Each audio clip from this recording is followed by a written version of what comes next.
انتقام من الباب يعتبر دي الحاجة الوحيدة اللي انا اخترعتها واقول لكم يعني. المعروف يعتبر الاوتاكو اللي تتفرج على الانمي من اوله لاخره من غير ما تضيع ولا جزء منه. المعتقد من الباب بالنسبة لي انا كنت مثلا بتفرج نص الانمي، شوية احداث هنا شوية احداث هنا، يعني بتفرج على الانمي متقطع، ويا ريت مش من انمي ذات نفسه او موقع مثلا انمي سلاير، حاجات معروفة مثلا من اللي هو تتفرج بقى عليها عن انمي حلقة كاملة، لا ده مثلا لقطة من انمي كانت بتيجي الكلام ده كله. وكنت اخر ما بزهق خالص كنت بتفرج على الملخص بتاع الانمي. فيعتبر حالتي دي يعتبر اوتاكو من على الباب، مش زي باقي الاوتاكو، بس بالنسبة لي كانت حاجة برضه ممتعة. لكن ان كانت معظم الملخصات كان في ناس محترمة بتاع انمي. كاريكا مش قد كده بس حلو، هو كاريكا مش قد كده في حوار لقطات خارجة، اما هو كتلخيص جميل جدا. مثلا سيمارون بتاع انمي وناس كتير جدا، بس بما يعني دول اكتر الناس اللي كانت محبوبة بالنسبة لي اللي اجي اتفرج على الملخصات بتاعتهم. بس يعني عندك بتاع انمي وسيمارون وسيما كابس، التلاتة دول بأمانة كانوا بالنسبة لي من أحسن التلاتة. والتلاتة دول بيهتموا بحاجات معينة معظم الملخصين بتوع الأنمي ما بيهتموش بيها، وهي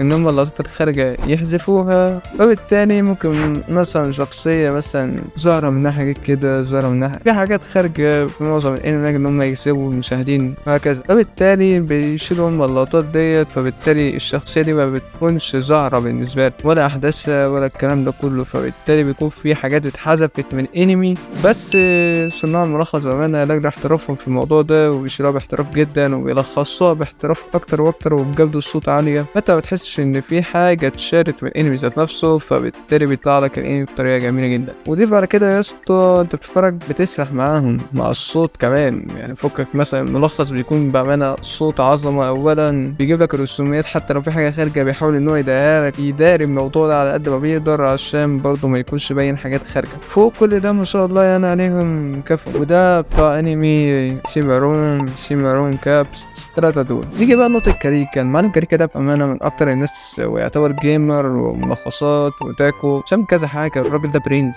غير إن هو برنس هو بيعمل ملخصات بطريقة حلوة جدا، يخليك مثلا اللي هو الجو البلدي، فاهم انت اللي هو فاهم يعني. عندك في ملخصات يعني هو عملها كتير جدا يعني حلوة جدا، بس بيعملها بطريقته الخاصة، يعني زي طريقته في اللعب كده مثلا، وبعمل شوية بقى المصري شوية، بيضيف شوية حاجات تريكات كده في القلب بتاعه. برنس.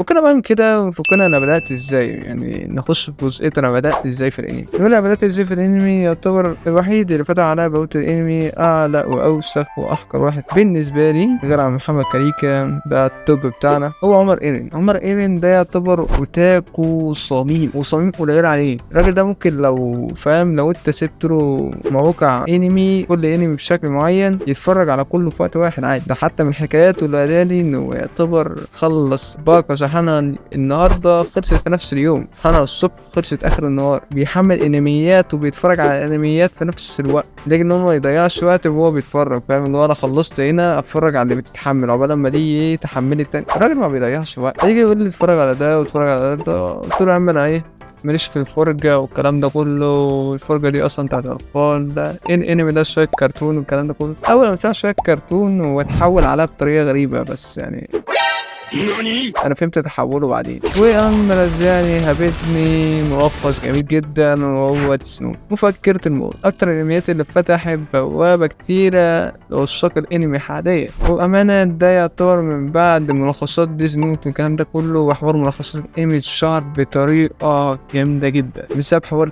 كيرا. يا عيني على كيرا، ضحك ليه كيرا عظمه ايه، وان اللي اتغلب بطريقة سهلة جدا. بأمانة يعني من اعظم قصص الانمي انت ممكن تسمعها وتشوفها كمان، يعني حاجة عظمة. يعني لو تتفرج على انمي او ملخصه الاتنين اعظم من بعض، يعني هو من اكتر الملخصات اللي انا اتفرجت عليها وحبيتها بعد كانيكي. سيبنا من النقطة دي، بنيجي بقى لنقطة قناة سامي كانيكي دي. انا في البدايات يا اسطى يعني كنت لاعب محترف، بس بجد يعني مش ولا بد، بس بأمانة يعني اللي هو كان فيها جزئية الاحتراف برضه، فبالتالي كنت بقى مثلا بعد ما عدلت على الجهاز سيكا بسيطة، بس يعني سنة بسيطة اللي هو عليته وزودت فريمات انا شو بسيطة، مثلا بدل 30 خليتها 50، مفيش فرق اهو صح بسيط، بس اسلوب اللعبة اتغير، طريقة التفكير اتغيرت، اكتشفت حاجات جديدة، ظبطت تيمي بطريقة غريبة. بقى اللي يجي يلعب معايا مثلا اللي كان بيلعبوا معايا مثلا من سنة مثلا او سنتين يجي يشوفوا لعبة دلوقتي، يا اسطى في حاجة غلط، مش انت اللي كنت بتلعب من سنتين معايا؟ ايه يا اسطى مالك متحول عليا ليه؟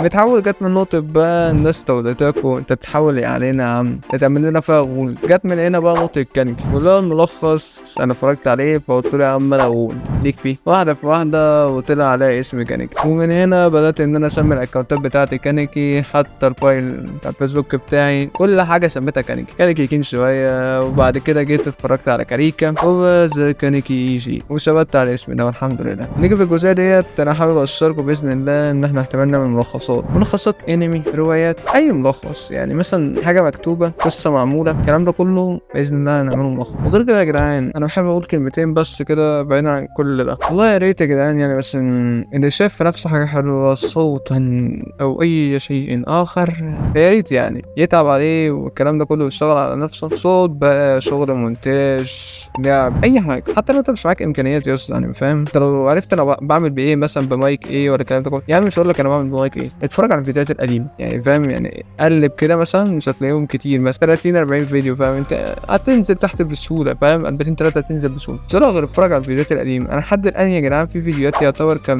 مش ظاهر فيها صوتي وسايب لاجل الناس مثلا ما حدش يجي يقول لي يا اسطى يعني في مستقبلا يعني باذن الله يجي يا اسطى ده انت ايه انت بتعمل الدنيا ايزي عندك امكانيات. طب يا عم تعالى شوف نفس الامكانيات اللي انت بتقول عليها دي زمان، ما انا برضو يعني انا مش بادئ فيها غني، انا بادئ برضو بامكانيات وربنا انا هسيب لكم امكانيات الجهاز بتاعي عامله ازاي. جهاز استيراد اتش بي 6305 تمام، ده نوع الجهاز بتاعي والله، والامكانيات هسيبها بالرامات بالمعالج اللي جاي بيه كل حاجه هسيبها لك. لكن ما حدش مثلا يجي يقول يا اسطى ما كلها بتبدا على اليوتيوب باجهزه جميله جدا وفخمه والكلام ده كله. بص يا اسطى انت لو عاوز تبدا هتبدا يا عم، اقول لك حاجه، في ناس بتبدا من على التليفونات وتليفونات كحيانه حرفيا، تبدا مثلا من محتوى انيميشن يا عم. بص مش هقول لك مثلا اللي هو العب ماينكرافت فاهم، مش محتاج امكانيات نهائيا فاهم. انا بتكلم حاليا يا جدعان صناع محتوى مثلا او اللي بيحاول يصنع محتوى بس بيتلكك يقول لك انا مش قادر مش عارف مش لاقي. يا اسطى انت بص مهما دورت ومهما لقيت هتلاقي، بس مثلا يعني مش كل اللي بدا غني، اكيد كله بدا من الصفر ولا حاجه ان هو يبدا بيها. برنامج مونتاج، برنامج